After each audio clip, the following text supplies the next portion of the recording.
Ito ang bako kong ginagamit, oh. Dusan yan, dusan. Ituturo ko sa inyo kung paano maging operator ng bako.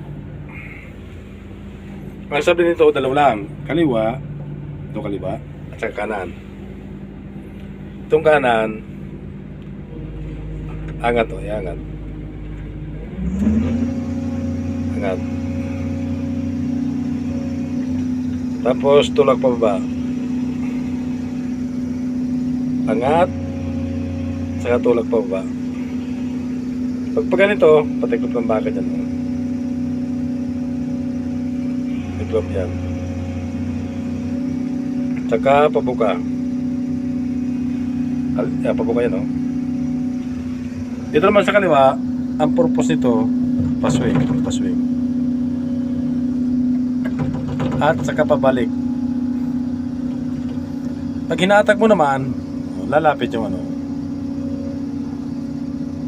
Lapit. Pag tinulak mo, lalayo. Ito, pag inaangat mo ito, angat. Tapos, hatakin mo itong kaliwa.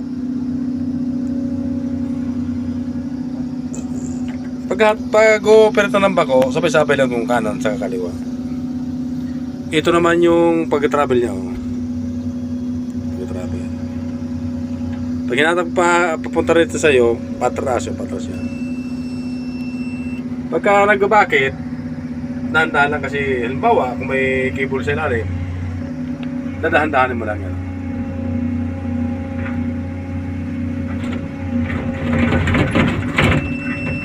Dahan-dahan lang. Dahan-dahan lang pag nag-operate na. Para hindi ganong kung may cable yung hinuhukay, may cable. Kung medyo natatakot kang kahit na hindi matabagan, ito yung yan. Ganyan naman silang bakit.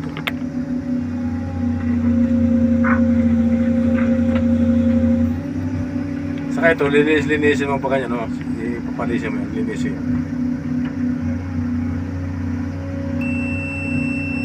Linisin mo yan. Para magandang tingnan.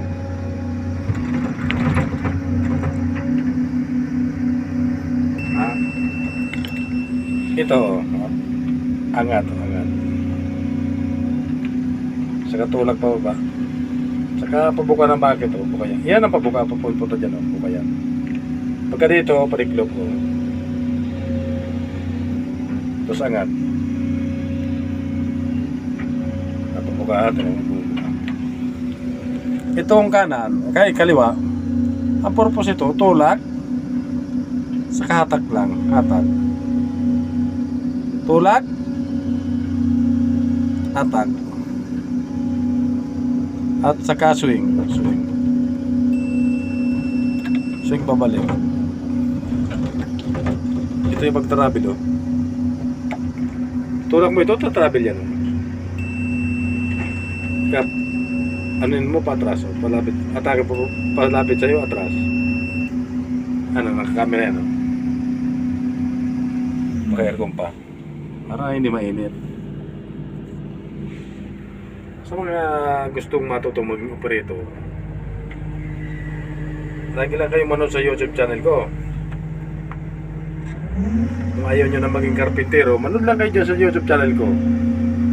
Matuto na kayo maging operator ng bako.